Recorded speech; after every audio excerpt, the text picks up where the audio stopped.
1 करोड़ देंगे, 1 करोड़ देंगे, क्या 1 करोड़ देंगे वो? मैं आपको 2 करोड़ दूंगी, मेरे पापा मुझे वापस कीजिए। मेरी बहन चली गई। कुछ नहीं मारे, एक भीख मांग रहे ले माँ के लिए, बस एक मेरी मम्मी और मेरी भतीजी दोनों मिल जाए। जो मेरे पापा मुझे करते थे, कहाँ मिलेगा वो? 1 करोड़ में मिलेगा सच्चा प्यार? मजाक बना के लगते हैं एयर इंडिया वाले। बंद कर दो, नहीं होता तो आपको। वो मेरी लाडली थी।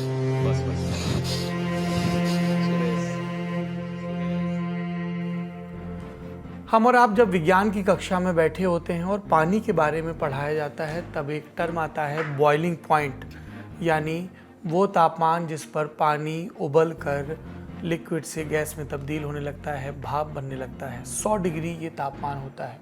कभी बेध्यानी में हमारा हाथ उस भाप पर चला जाए तो हम जल जाते हैं। आप कल्पना करिए कि बीते दिन जब अहमदाबाद में वो प्लेन क्रैश किया और उसके बाद 1.25 लाख लीटर से ज़्यादा फ्यूल में आग लगी, तब तापमान कितना हुआ होगा? 1000 डिग्री से ज़्यादा का तापमान। आसपास के इलाके में इंसान तो छोड़िए, कुत्ते और पक्षी भी जिंदा नहीं बच पाए, मूव नहीं कर पाए। कहानियाँ हैं जो लगातार आ रही हैं, सवाल हैं जो लगातार पूछे जा रहे हैं। क्या बोइंग के उस विमान में कोई खोट था? क्या जो फ्यूल इस्तेमाल किया जा रहा था उसमें कोई गड़बड़ हो सकती थी? टेक्निकल ग्लिच है या मानवीय भूल है? कैसे पता चलेगा? और उस ब्लैक बॉक्स का क्या, जिसकी खोजबीन के ज़रिए कुछ पुख्ता नतीजे मिल सकते हैं? आज हम इन सब के बारे में विस्तार से बात करेंगे। वो कहानियाँ भी आपको सुनाएंगे जो इस क्रैश के चलते अधूरी रह गई हैं, और उन सूखे आंसुओं का जायज़ा लेंगे जो विदा करने आए लोगों के चेहरे पर नज़र आए। नमस्कार, सौरभ द्विवेदी नाम है हमारा और आप देखना शुरू कर चुके हैं Lallantop show. Brought to you by Candid, Sharda University and Sonata. Candid dusting powder, 4 skin problems का एक expert solution. Candid dusting powder, हटा खुजली, लगा कैंडिड। आप जानते ही हैं कि एयर इंडिया के plane Boeing 7878 Dreamliner aircraft ने 12 जून को 1:38 पर अहमदाबाद के सरदार वल्लभ भाई पटेल इंटरनेशनल एयरपोर्ट से उड़ान भरी थी। 40 सेकंड के भीतर ही ये एयरक्राफ्ट मेघानी नगर इलाके के बीजे मेडिकल कॉलेज की हॉस्टल मेस पर गिर गया था। ये कॉलेज एयरपोर्ट से लगभग 2 किलोमीटर दूर है। यहाँ 100 बच्चे लंच के लिए बैठे थे। जैसे ही विमान गिरा, जोरदार धमाका हुआ और यहाँ पर भी आग लग गई। इस हादसे में अब तक 265 लोगों की मृत्यु की पुष्टि हो चुकी है। प्लेन में क्रू मेंबर समेत कुल 242 लोग सवार थे, जिनमें से 241 लोगों की मृत्यु हो गई और इसकी पुष्टि एयर इंडिया ने की है। इसके अलावा 24 और लोगों की मृत्यु की पुष्टि हुई है। इसमें मेडिकल स्टूडेंट्स और हॉस्पिटल के बाहर काम कर रहे लोग शामिल हैं। 13 जून की सुबह करीब 8:30 बजे घटनास्थल पर प्रधानमंत्री नरेंद्र मोदी भी पहुंचे। करीब 9 बजे उन्होंने जायज़ा लिया। उनके साथ केंद्रीय उड्डयन मंत्री राम मोहन नायडू और कई शीर्ष अधिकारी भी मौके पर मौजूद थे, जो स्थिति के बारे में और घटना के बारे में उन्हें ब्रीफ कर रहे थे। प्रधानमंत्री ने हादसे में बचे इकलौते सर्वाइवर विश्वास कुमार रमेश से भी अस्पताल में मुलाकात की। विश्वास कुमार भारतीय मूल के ब्रिटिश नागरिक हैं। टेक ऑफ के बाद 1 मिनट के अंदर ही जब टेक ऑफ हुआ ना, तो सडनली 5-10 सेकंड कैसे लगा जैसे स्टक हो गया वो। बाद में से मेरे को लगा कि कुछ हुआ। बाद में प्लेन में लाइट ऑन हो गई, ग्रीन और वाइट। बाद में वो पता नहीं, वो प्लेन टेक ऑफ ज़्यादा करने के लिए वो रेस तो बोलते हैं क्या, रेस दिया होगा ऐसा कुछ, और सीधा स्पीड में ही घुस गया। मेरे खुद को भी बिलीव नहीं होता कि मैं कैसे उसमें से जिंदा बाहर निकला, क्योंकि थोड़ा टाइम लेके तो मेरे को लगा था कि मैं भी मरने वाला हूँ। लेकिन जब मेरी आँख खुल के मैं देखा ना, तो मुझे लगा मैं जिंदा हूँ।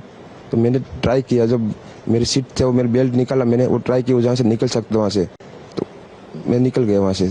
इसके अलावा प्रधानमंत्री ने अपने साथी और गुजरात के पूर्व मुख्यमंत्री विजय रूपानी के परिवार से भी मुलाकात की और उन्हें सोशल मीडिया पर श्रद्धांजलि अर्पित करते हुए याद किया। इससे इतर एयर इंडिया के सीईओ और मैनेजिंग डायरेक्टर कैम्पबेल विल्सन ने भी शुक्रवार की सुबह इस प्लेन की क्रैश साइट का दौरा किया। इंडिया टुडे में छपी रिपोर्ट के मुताबिक अधिकारियों ने बताया है कि विमान क्रैश होने के बाद भीतर और आसपास का तापमान करीब 1000 डिग्री सेल्सियस तक पहुंच गया था, इसलिए रेस्क्यू ऑपरेशन भी मुश्किल रहा। फायर ब्रिगेड के एक वरिष्ठ अधिकारी ने कहा कि जैसे ही विमान की टक्कर हुई, फ्यूल टैंक फट गया और आग लग गई। तापमान इतना बढ़ा कि किसी को बचाने का मौका नहीं मिला। एसडीआरएफ के अधिकारी ने कहा कि इसके चलते घटनास्थल पर मौजूद इंसान तो छोड़िए, कुत्ते और पक्षी भी घटनास्थल से नहीं भाग पाए, मौका नहीं मिला। शवों की शिनाख्त भी इसी वजह से मुश्किल हो रही है। इतना ज़्यादा तापमान कि बुरी तरह से जल गए शव। मौत का नंबर सिर्फ प्रेस रिलीज का आंकड़ा भर नहीं होता, इसके पीछे वो लोग होते हैं जिनके सपने, जिनकी संभावनाएं और जिनकी कहानियां इस हादसे का शिकार हो गई। जैसे गुजरात के हिम्मतनगर की रहने वाली पायल खटीक, ये उनकी पहली फ्लाइट थी। वो एक प्राइवेट कंपनी में काम करती थी, कंपनी की तरफ से लंदन जा रही थी। पिता सुरेश भाई खटीक गुजरात के हिम्मतनगर में रिक्शा चलाते हैं। खूब मेहनत से उन्होंने अपनी बिटिया की पढ़ाई पूरी करवाई, परवरिश के संसाधन जुटाए, लेकिन इस राख में उनकी उम्मीदें खाक हो गई हैं। मृतकों की ये सूची झकझोर देने वाली कहानियों से भरी हुई है। बांसवाड़ा का एक परिवार था जिसके 5 सदस्य एक झटके में नहीं रहे। मृतकों में प्रतीक व्यास, उनकी पत्नी डॉक्टर कोमी व्यास, उनके जुड़वां बच्चे प्रद्युत और नकुल और उनकी सबसे बड़ी बेटी मिराया शामिल हैं। प्रतीक जोशी 6 साल पहले लंदन में सेटल हुए थे। पत्नी और बच्चों को लेकर अब एक सफल और सुखद दुनिया में दाखिल होने के लिए जा रहे थे। ये सपना अधूरा रह गया। ईद मनाने आया एक परिवार भी खत्म हो गया। अब्दुल्ला भाई नाना बाबा के बेटे, बहू और पोती लंदन में रहते थे। ईद मनाने के लिए सूरत आए थे। बुधवार 11 जून को सूरत से अहमदाबाद आए, क्योंकि यहीं से उनकी अगले दिन यानी 12 जून को लंदन की फ़्लाइट थी, जो उड़ते ही क्रैश हो गई। ऐसी कितनी ही कहानियाँ हैं, सब में बेपनाह दर्द है और कोई तर्क नहीं है। वैसे भी दर्द और तर्क का कोई रिश्ता नहीं होता। शवों की पहचान की कवायद पूरे दिन चल रही है, जद्दोजहद चल रही है। परिजन अस्पतालों और मुर्दा घरों के चक्कर लगा रहे हैं। इन सब के बीच उनका रोष भी बढ़ता जा रहा है। ऐसे ही कुछ परिजनों से बात की इंडिया टुडे की करेस्पॉन्डेंट प्रीति चौधरी ने। एयर इंडिया वाले को बोलो 1 करोड़ मैं दूंगी, मेरा पापा मुझे वापस करो। अब किस हिसाब से ही मेरे पापा गए हैं ना, आपको चेक करना था पहले, क्यों नहीं चेक किया? क्यों ऐसे हादसे के शिकार बनते हैं लोग? और ये 1 करोड़ में खरीदोगे मेरे पापा को? आप क्या मजाक बना के रखते हुए एयर इंडिया वाले? कुछ सुनते नहीं है एयर इंडिया वाले। 1 करोड़ देंगे, 1 करोड़ देंगे, क्या 1 करोड़ देंगे? वो मैं आपको 2 करोड़ दूंगी, मेरे पापा मुझे वापस कीजिए। हम सब लोग सिविल में टिफिन सर्विस कवर खाने का सिविल में ही काम करते हैं, पर आज इतने सारे डॉक्टरों को हम कितने 14-15 साल से काम कर रहे हैं, सबको हम लोग खाने देते हैं, टिफिन देते टाइम टू टाइम। आज हमारा टाइम आया है कि मेरी मम्मी को ढूंढो बस। मम्मी इतनी साल आप लोगों के लिए इतना कुछ किया, अब हम लोग कुछ नहीं मारे, एक भीख मांग रहे हैं माँ के लिए, बस एक मेरी मम्मी और मेरी भतीजी दोनों मिल जाए। अस्पतालों में डीएनए टेस्टिंग की व्यवस्था भी की गई है ताकि परिजनों को सही शव मिले, लेकिन मृतकों के शोकाकुल परिजन इसके लिए उनको पहले डीएनए सैंपल देने पड़ रहे हैं। इन सब से तर माहौल में भारीपन छाया है। ललन टॉप के हमारे साथी भी मौके पर मौजूद हैं, अभिनव और विजय। आप उनकी रिपोर्ट देखिए। रात के तकरीबन 3 बज रहे हैं। एक बड़ा सा हॉल है, उसमें कई सारी बेंच कुर्सियां लगी हुई हैं। कोने में एक लड़का बैठा है, लाल रंग की टी-शर्ट पहने हुए, आंखों में आंसू है, वेदना है, रुदन है, शोक है, संताप है और चेहरे पर गुस्सा है। पूछने पर कि वो किसका इंतज़ार करता है तो कहता है माय लव। उनकी प्रेमिका, उनकी फियांसे एयर इंडिया के उस विमान में कैबिन क्रू थी और वो चेहरा मेरे जहन से नहीं उतर रहा है। तकरीबन 2 घंटे में था और वो 2 घंटे वो लड़का वैसे ही रहा। कभी गुस्सा करता है, कभी चिल्लाता है, कभी झुंझलाता है, फिर रोने लगता है, खुद से बातें करता है, खो जाता है। लगता है कि शायद इसी को प्रेम कहा गया है, शायद इसी को विरह कहा गया है।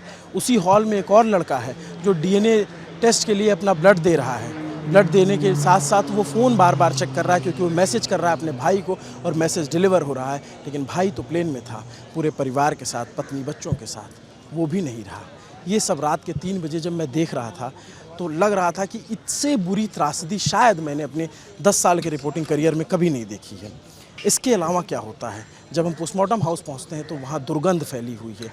ऐसे बर्निंग के जो स्मेल है जो कैमरे पे नहीं बताई जा सकती, वो पूरे फिज़ाओं में तैर रही है। लोग बेसुध हैं, अपनों को खोज रहे हैं, अपनों को तलाश रहे हैं। वो क्यों? क्योंकि ये जो मेरे पीछे जो बीजे मेडिकल कॉलेज के हॉस्टल हैं, जो मेस है, वहाँ पे एक प्लेन क्रैश हुआ। जब ऊपर से प्लेन गुजरता है तो कई बार हमें डर लगता है, आंखें ऐसे ऊपर जाती हैं और देखने के लिए कि ये प्लेन सकुशल निकल तो जाएगा। ये सब कुछ, और ये सिर्फ हमारे साथ नहीं हो रहा था, ये जितने भी लोग थे वहाँ सबके साथ ऐसा ही मंजर देखने को मिल रहा था। जब हादसा हुआ तो कहते हैं जानवरों को, जीवों को, पक्षियों को खतरे का पहले अंदाज़ा लग जाता है। इस खतरे का अंदाज़ा उन्हें भी नहीं लग पाया। लोग, इंसानी जानें गईं, साथ साथ कई सारे जीवों की भी जान गई।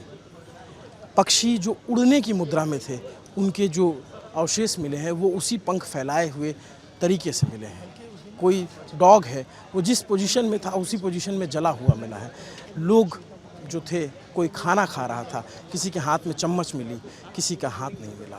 बहुत ही दर्दनाक सब कुछ, ये देखना, इसका गवाह बनना और आप तक पहुंचाना, ये सब कुछ बहुत दुखद है। जो भी हुआ ये नहीं होना चाहिए था, लेकिन जो हुआ है, क्या उसकी जांच सही तरीके से होगी? क्या जो इसके दोषी हैं उन तक कार्रवाई पहुंचेगी? उन तक जो दोषी हैं, जिनकी वजह से गड़बड़ी हुई, एयर इंडिया, बोइंग, इन पे जो सवाल हैं, क्या उन सवालों के जवाब कभी मिल पाएंगे? इन सब के बीच director general of civil aviation यानी डीजीसीए की तरफ से एक आदेश आया है। उड़ान से पहले बोइंग 787 के 8 और 9 मॉडल्स की जांच के आदेश दिए गए। कुल 6 पैरामीटर्स पर जांच की जाएगी। फ्यूल पैरामीटर, इसकी जांच होगी और इससे जुड़े सारे सिस्टम्स और डेटा की। कैबिन एयर कंप्रेशर और उससे जुड़े सारे सिस्टम जांचे जाएंगे। इलेक्ट्रॉनिक इंजन कंट्रोल की विस्तृत जांच होगी। ऑपरेशनल टेस्ट और ऑयल सिस्टम चेक किए जाएंगे। हाइड्रोलिक सिस्टम की सर्विस एबिलिटी चेक की जाएगी और टेक ऑफ पैरामीटर्स का भी रिव्यू किया जाएगा। Where the software engineer meets the gifted content writer, the world comes together at Sharda University. Boeing का 787 ड्रीमलाइनर, इसके पहले भी ये चर्चाओं में रहा है क्योंकि कई विसिल ब्लोअर्स ने यानी गड़बड़ियों की तरफ इशारा करने वाले लोगों ने इस पर सवाल उठाए थे। बोइंग कंपनी पर सवाल उठाए कि इस कंपनी ने घटिया सब स्टैंडर्ड पुर्जे इस्तेमाल किए और फ्यूलेज यानी विमान की बॉडी के जोड़ में समस्याएं होने की बात भी सामने आई। इस पर हमारी टीम ने विस्तार से आसान भाषा कार्यक्रम में एपिसोड किया है, जिसका लिंक आपको ललन टॉप शो के डिस्क्रिप्शन में मिलेगा। हादसे के मृतकों के लिए मुआवजे का भी ऐलान हुआ है। मुआवजा कैसा भी हो, कितना भी हो, जो चला गया उसे वापस नहीं लाया जा सकता। पर कई लोगों ने कहा कि एक आर्थिक संबल मिलता है, आगे की ज़िंदगी के लिए जो बचे हैं उनको सहारा। अहमदाबाद क्रैश के मृतकों के परिजनों को भी मुआवजा मिलेगा।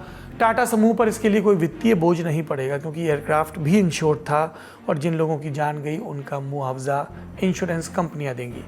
12 जून को एयर इंडिया ने मृतकों के घर वालों को 1-1 करोड़ रुपए का मुआवजा देने का ऐलान किया था, लेकिन अब जानकारी आई है कि इंश्योरेंस कंपनी को 1.5 करोड़ रुपए का मुआवजा देना होगा और इसके पीछे की वजह 1999 की मॉन्ट्रियल कन्वेंशन ट्रीटी। क्या है ये ट्रीटी? यात्रियों की मृत्यु, उनके जख्मों, बैगेज को नुकसान और कार्गो डैमेज को रेगुलेट करती है। इसके तहत एयरलाइंस खुद ही मुआवजा देने के लिए बाध्य होती है। यात्रियों और उनके घर वालों को एयरलाइंस की लापरवाही साबित नहीं करनी पड़ती। ये ट्रीटी एक यात्री की मौत पर मुआवजे का कैप फिक्स करती है। इसे स्पेशल ड्राइंग राइट्स यानी SDR कहते हैं। SDR एक सिंथेटिक करेंसी है जिसे IMF ने सेट किया है। एक मृतक यात्री के एवज में 1,28,821 SDR का मुआवजा देना होता है। मौजूदा वक्त में एक्सचेंज रेट के हिसाब से एक SDR करीबन 122 रुपए का है, यानी 1,28,821 SDR की वैल्यू भारतीय मुद्रा में तकरीबन 1.5 करोड़ रुपए के बराबर है। मौजूदा कैप से ज़्यादा मुआवजा भी क्लेम किया जा सकता है। अगर एयरलाइंस कंपनी इससे ज़्यादा मुआवजा नहीं देना चाहती है तो उसे ये साबित करना होगा कि दुर्घटना में उसकी गलती नहीं है। 241 लोगों की मृत्यु पर इंडिया को करीब 360 करोड़ रुपए मुआवजे के तौर पर देने होंगे। मॉन्ट्रियल कन्वेंशन ट्रीटी सिर्फ प्लेन में मौजूद लोगों पर ही लागू होती है, ज़मीन पर मौजूद लोगों पर नहीं। भारत ने साल 2009 में इस पर दस्तखत किए थे। विदेशी नागरिकों के लिए भी इसके तहत मुआवजा दिया जाएगा। एयर इंडिया ने साल 2024 में अपने 300 से ज़्यादा विमानों के इंश्योरेंस पर करीब 257 करोड़ रुपए खर्च किए थे। मीडिया रिपोर्ट्स के मुताबिक एक्सपर्ट बताते हैं कि बोइंग ड्रीमलाइनर के लिए एयर इंडिया को करीब 680 से 980 करोड़ रुपए तक मिलेंगे। मुआवजे के पेज को विस्तार से समझने के लिए आप आज का हमारा आर्थिक मामलों का शो खर्चा पानी ज़रूर देखें, उसका लिंक भी डिस्क्रिप्शन में मिलेगा। अब वो बात जो सबसे ज़रूरी है, आखिर ये क्रैश हुआ कैसे। रिपोर्ट्स के मुताबिक हादसे के शिकार प्लेन का ब्लैक बॉक्स हॉस्टल की छत से रिकवर कर लिया गया है। भारत का एयरक्राफ्ट एक्सीडेंट इन्वेस्टिगेशन ब्यूरो यानी AAIB और यूके और अमेरिका के एक्सपर्ट साथ में जांच में जुटे हैं। खबरें हैं कि बोइंग के एक्सपर्ट्स भी साथ में हैं। जांच का सबसे महत्वपूर्ण पहलू क्या है? इंडिया टुडे से जुड़ी शिवानी शर्मा की रिपोर्ट के मुताबिक ब्लैक बॉक्स में FDR यानी फ्लाइट डेटा रिकॉर्डर और CVR यानी कॉकपिट वॉइस रिकॉर्डर होते हैं। FDR में फ्लाइट से जुड़ा सारा टेक्निकल डेटा होता है और CVR में पायलट्स के बीच आखिरी मिनट तक हुई बातचीत। इसके बाद जांचकर्ता सारे वीडियो इकट्ठा करेंगे। एयर ट्रैफिक कंट्रोल और पायलट्स के बीच हुई बातचीत का भी विश्लेषण किया जाएगा। जांचकर्ता चश्मदीदों से भी बात करेंगे। एकमात्र जीवित बचे विश्वास कुमार रमेश की बातें इस प्रसंग में महत्वपूर्ण साबित होने जा रही हैं। रिपोर्ट्स के मुताबिक इस पूरी जांच में FDR डेटा महत्वपूर्ण है। मसलन इंजन कितने RPM से घूम रहा था, थ्रॉटल प्रेशर कितना था, जेट पाइप का टेम्परेचर कितना था। इन सब के बीच कुछ एक्सपर्ट्स ने क्रैश के कारणों पर अपनी बात भी रखी है। जो आशंका है, US national transportation safety board यानी NTSB के पूर्व air safety investigator Greg feed के मुताबिक वीडियो में दिख रहा है कि एयरक्राफ्ट की नोज ऊपर की ओर है, जो टेक ऑफ के लिए आइडियल पोजीशन है, लेकिन इसके बाद भी एयरक्राफ्ट नीचे जा रहा था। इसका मतलब हो सकता है कि दोनों इंजन से थ्रस्ट ना मिला हो, जोर ना मिला हो। ये देखना होगा कि क्या फ्लैप सही पोजीशन में थे, क्योंकि टेक ऑफ और लैंडिंग के वक्त इनकी पोजीशन बहुत मायने रखती है। फ्लैप यानी जो साइड में दिखते हैं। अगर फ्लैप सही पोजीशन में नहीं थे तो इसका मतलब कि टेक ऑफ के लिए ज़रूरी थ्रस्ट नहीं मिला होगा, जो कम स्पीड पर ऊपर उठने के लिए बेहद ज़रूरी है। एविएशन की भाषा में से back side of the power curve कहा जाता है। इस पोजीशन में आने पर इंजन्स के काम करते रहने पर भी क्रैश हो सकता है। क्रैश के वीडियो में देखा जा सकता है कि लैंडिंग गियर नीचे दिख रहा है। लैंडिंग गियर का मतलब पहियों और दूसरे कंपोनेंट्स की वो व्यवस्था जिनके ज़रिए एयरक्राफ्ट लैंड और टेक ऑफ करते हैं। 600 फीट की ऊंचाई पर लैंडिंग गियर ऊपर होना चाहिए। ऐसे में सवाल है, आखिर ये ऊपर क्यों नहीं था? क्या कोई हाइड्रोलिक इशू था या इलेक्ट्रिकल? इसी तरह न्यूयॉर्क टाइम्स और द गार्जियन में भी एक्सपर्ट्स की बातें छपी हैं। ये एक्सपर्ट्स क्रैश की वजहों का अनुमान लगा रहे हैं, लेकिन लगे हाथ ये भी कह रहे हैं कि अभी किसी भी निष्कर्ष पर पहुंचना जल्दबाजी होगी। University of New South Wales में एरोस्पेस डिज़ाइन एक्सपर्ट की senior lecturer doctor Sonia Brown कहती हैं, रडार डेटा के मुताबिक शुरुआत में प्लेन तेज़ी से ऊपर चढ़ा लेकिन फिर गिरने लगा। इसका मतलब है थ्रस्ट नहीं मिल पाया, लेकिन ये क्यों नहीं मिला ये अभी साफ नहीं है। स्ट्रेटेजिक एविएशन सॉल्यूशन कंसल्टेंसी से जुड़े एक पूर्व पायलट नील हैंसफोर्ड का भी बयान आया। उन्होंने कहा, पायलट्स और क्रू एक्सपीरियंस थे, हो सकता है कि बर्ड स्ट्राइक की वजह से इंजन बंद हो गए हों, लेकिन इसके चलते दोनों इंजन का बंद हो जाना काफ़ी मुश्किल है। हालांकि 2009 में एक अमेरिकी फ्लाइट क्रैश में ऐसा ही हुआ था। वहीं यूनिवर्सिटी ऑफ यॉर्क में एयर सेफ्टी के प्रोफेसर जॉन मैकडर्मिट कहते हैं कि टेक ऑफ के लगभग तुरंत बाद ही क्रैश हो गया। टेक ऑफ रोल में काफ़ी देर बाद तक पायलट्स एयरक्राफ्ट को उड़ान भरने से रोक सकते हैं। इसका मतलब है कि अचानक से ही कोई समस्या आई थी। Backup power sources, computer monitoring system और ऑटो पायलट सिस्टम में कोई समस्या हुई होगी। सोनिया ब्राउन ने भी साजिश के एंगल पर जांच करने की सलाह दी है। आशंका जताई कि मिलावटी ईंधन भी इस दुर्घटना की वजह हो सकता है, क्योंकि इससे इंजन तक फ्यूल नहीं पहुंच पाता और इंजन बंद हो सकते हैं। इस तरह के हादसों की जांच में काफ़ी वक्त लगता है। दुर्घटना की एकदम सटीक वजह सामने आने में कई महीने लग सकते हैं। ये तो एक्सपर्ट्स की बात हुई। अब घर के मोर्चे पर वापस लौटते हैं। प्रधानमंत्री नरेंद्र मोदी ने तो कल ही शोक संवेदना जताई थी। आज मौके पर पहुंचे विपक्षी दलों ने भी इस प्रसंग की विस्तृत जांच की मांग की है। ये इस घटना की जांच होनी चाहिए और खासकर सुप्रीम कोर्ट के जज, रिटायर्ड हो या सिटिंग हो, जो भी उचित समझे इसका निचोड़ क्या आएगा या किसका फॉल्ट है ये बाहर निकलेगा। क्या पायलट का है, क्या कोई इंस्ट्रक्शन देने वाले की गलती है, ये सब बाहर आ जाता है। इसीलिए ये इंक्वायरी करना जरूरी है। हम उम्मीद करते हैं सरकार उसकी प्रॉपर इन्वेस्टिगेशन करेगी, ऐसा क्यों हुआ, और जो जिसकी रिस्पॉन्सिबिलिटी है, responsibility will be fixed whosoever is responsible for this. अभी इसके जैसे मैंने कहा मेंटेनेंस फेलियर का मामला है कि इंजन फेलियर का मामला है, उससे ज़्यादा इम्पोर्टेंट है क्यों हुआ, कैसे हुआ, चंद सेकंड्स के अंदर हुआ, चंद मिनट के अंदर हुआ, ये कैसे हुआ, ये सब बहुत सारी बातें हैं। वो मैं चाहूँगा वो बातों में जल्द से जल्द समाधान सब। इन सबसे इतर देश के नागरिक उड्डयन मंत्री यानी civil aviation minister Ram Mohan Naidu पर आलोचनाएं भी हो रही हैं। उनके एक वीडियो की वजह से टीडीपी सांसद ने अहमदाबाद क्रैश साइट दौरे का एक वीडियो सोशल मीडिया पर डाला। इसमें स्लो मोशन इफेक्ट और दुख भरे म्यूजिक का इस्तेमाल किया गया, तो कई यूजर्स ने कहा कि दुख की घड़ी में भी मंत्री जी की पीआर टीम अपनी हरकतें नहीं छोड़ रही है, क्या वो कैमरे साथ लेकर गए थे। हालांकि इस पर अभी मंत्री की सफाई नहीं आई है, जाहिर सी बात है कि वो जांच के काम में व्यस्त होंगे, लेकिन पीआर की टीम से और भी संवेदनशीलता की उम्मीद की जा सकती है। अब सुर्खियों की बारी।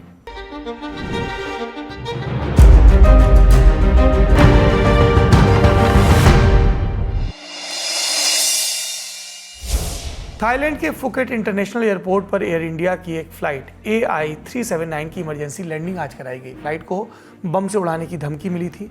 ये फ्लाइट फुकेट से सुबह 9:30 बजे नई दिल्ली के लिए रवाना हुई थी। 156 यात्री सवार थे। टेक ऑफ होते ही धमकी दी गई। करीब 20 मिनट की उड़ान के बाद फ्लाइट अंडमान सागर के आकाश में चक्कर लगाते हुए सुबह 11:38 पर वापस फुकेट एयरपोर्ट पर लैंड हुई। इसके बाद यात्रियों और क्रू मेंबर्स को नीचे उतारा गया। विस्तार से जांच हुई पर कोई बम नहीं मिला। फिर दोपहर करीब 3 बजे फ्लाइट ने फिर से उड़ान भरी।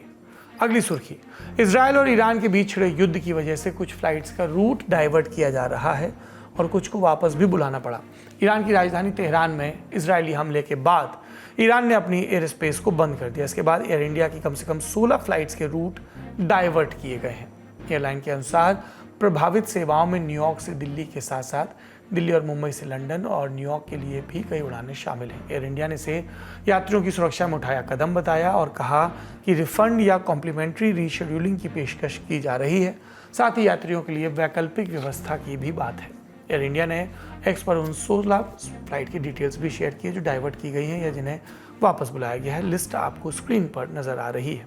अगर आप इजरायल और ईरान के बीच ताज़ा तनाव को विस्तार से समझना चाहते हैं तो आज का हमारा शो ग्लोबल न्यूज़ का शो दुनियादारी ज़रूर देखें, उसका डिस्क्रिप्शन में आपको लिंक मिलेगा। आज का ललन टॉप शो यहीं समाप्त होता है। अपना और अपनों का ख्याल रखिए और उनके लिए प्रार्थना करिए जिन्होंने इस हादसे में अपनों को गंवाया है।